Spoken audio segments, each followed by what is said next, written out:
Assalamu alaikum. Here is Ma'am Sanya with chemistry class. Open page number 51 of your book. Unit number 11. Organic chemistry. हमारे इसमें major topics क्या होंगे organic chemistry में? Organic compounds क्या होते हैं हम वो डिस्कस करेंगे. सोर्सेज ऑफ ऑर्गेनिक कंपाउंड्स के मीन्स ये ऑर्गेनिक कंपाउंड्स हमें कहाँ कहाँ से मिलते हैं. देन हम इसके यूजेस पढ़ेंगे कि ऑर्गेनिक कंपाउंड्स के यूजेस क्या है, ये कहाँ कहाँ पे यूज़ होते हैं. नेक्स्ट टॉपिक होगा अल्केन्स एंड अल्काइल रेडिकल्स क्या होते हैं फिर, और फंक्शनल ग्रुप हमारा लास्ट टॉपिक होगा. स्टार्ट हम क्या करेंगे पेज नंबर 52 से. यहाँ पे सबसे पहले आपको क्या दिया हुआ है, इंट्रोडक्शन दिया हुआ है. इंट्रोडक्शन में देखिए क्या है कि 1828 तक सिर्फ यही जो है वो हम केमिस्ट जो थे वो यही कहते थे कि जितने भी हम कंपाउंड प्लांट से या एनिमल्स से मींस लिविंग ऑर्गेनिज्म से लेते हैं वो सब क्या होते हैं, ऑर्गेनिक कंपाउंड्स होते हैं. ठीक है. फिर लिवाइजर ने कहा था कि वो कंपाउंड्स जो हम प्लांट्स से लेते हैं, जो हम प्लांट्स से एक्सट्रैक्ट करते हैं, वो किस किस चीज़ से मिलके बने होते हैं, कार्बन, हाइड्रोजन एंड ऑक्सीजन से. इसके अलावा भी और एलिमेंट्स होते हैं लेकिन मतलब मेन जो चीज़ होती है वो कार्बन, हाइड्रोजन और ऑक्सीजन होती है. फिर लिवाइजर ने ये भी साथ कहा कि जो एलिमेंट्स हम एनिमल्स से एक्सट्रैक्ट करते हैं, एनिमल्स से ऑब्टेन करते हैं, उसमें क्या क्या चीज़ मेन होती है, carbon, hydrogen, nitrogen, oxygen, sulphur and phosphorus. ठीक है.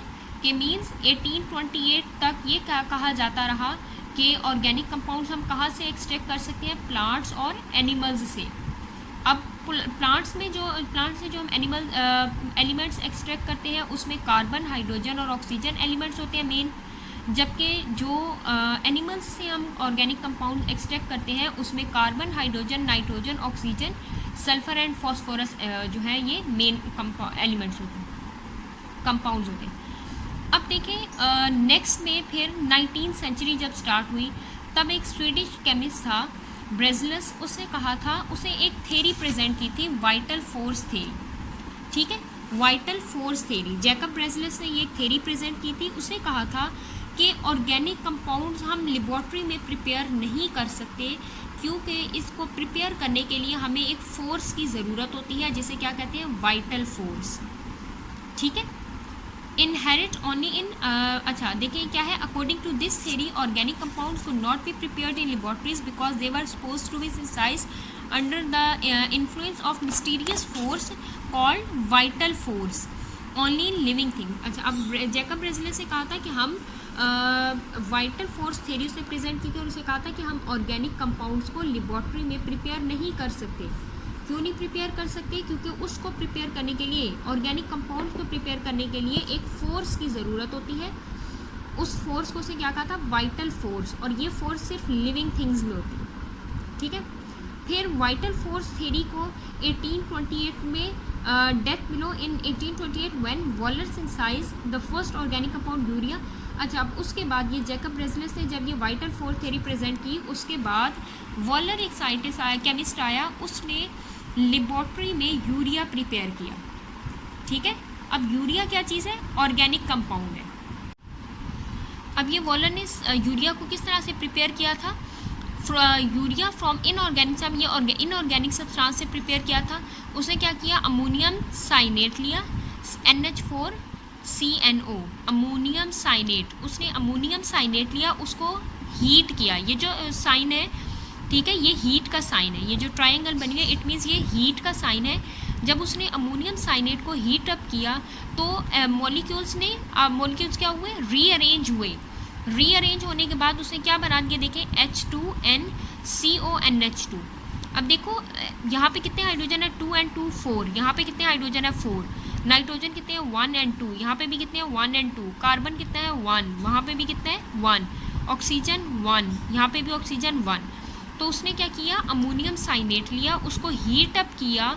जब रीअरेंजमेंट हुई मॉलिक्यूल्स की तो फिर क्या बन गया, उससे यूरिया बन गया, H2NCONH2. ठीक है, ये यूरिया बन गया. मतलब सिर्फ कोई चीज़ एक्स्ट्रा ऐड या कुछ भी रिलीज़ नहीं हुआ, कुछ भी चीज़ ऐड नहीं की, सिर्फ उसे हीट किया.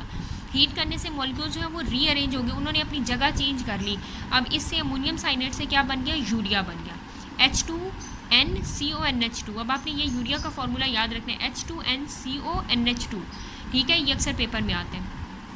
अब देखो, जब ये उसने यूरिया लेबॉर्ट्री में प्रिपेयर कर लिया, अब यूरिया क्या था, ऑर्गेनिक कंपाउंड है, ठीक है। जब उसने लेबॉर्ट्री में इसे प्रिपेयर कर दिया तो ऊपर जितने भी ये थेरीज आई थी, जैकब ब्रेसलेस ने जो भी वाइटल फोर्स थेरी प्रेजेंट की थी कि हम उसे लेबॉर्ट्री में प्रिपेयर नहीं कर सकते क्योंकि उसके लिए एक फोर्स की ज़रूरत है, वो सब क्या हुआ, रिजेक्ट कर दिया गया, ठीक है। इसी तरह से बाकी फिर बहुत से केमिस्ट आए, फिर उन्होंने और एक्सपेरिमेंट्स किए, और फिर ये जो हमारे पास पुराना कॉन्सेप्ट था कि ऑर्गेनिक कंपाउंड को हम पहले प्लांट्स और एनिमल से एक्सट्रैक्ट करते हैं और इसे हम लेबॉर्ट्री में प्रिपेयर नहीं कर सकते क्योंकि इसके लिए एक फोर्स की ज़रूरत होती है जिसे वाइटल फोर्स कहते हैं, ये सब क्या हो गया, रिजेक्ट कर दिया गया, ठीक है। फिर क्या है, ऑर्गेनिक कंपाउंड। अब ऑर्गेनिक कंपाउंड में क्या क्या चीज़ें आ जाती हैं, carbohydrate, protein, lipids, enzyme, vitamins, drugs, pharmaceutical products, ठीक है। ये फार्मास्यूटिकल प्रोडक्ट, ये मतलब ये जो टैबलेट्स वगैरह या अद्वियात वगैरह होती हैं, fertilizer, pesticides, paints, dyes, synthetic rubber, plastic, artificial fibres and many polymers, ये ऑर्गेनिक कंपाउंड्स, इसमें ये सारी चीज़ें ये ऑर्गेनिक कंपाउंड्स में आ जाती हैं।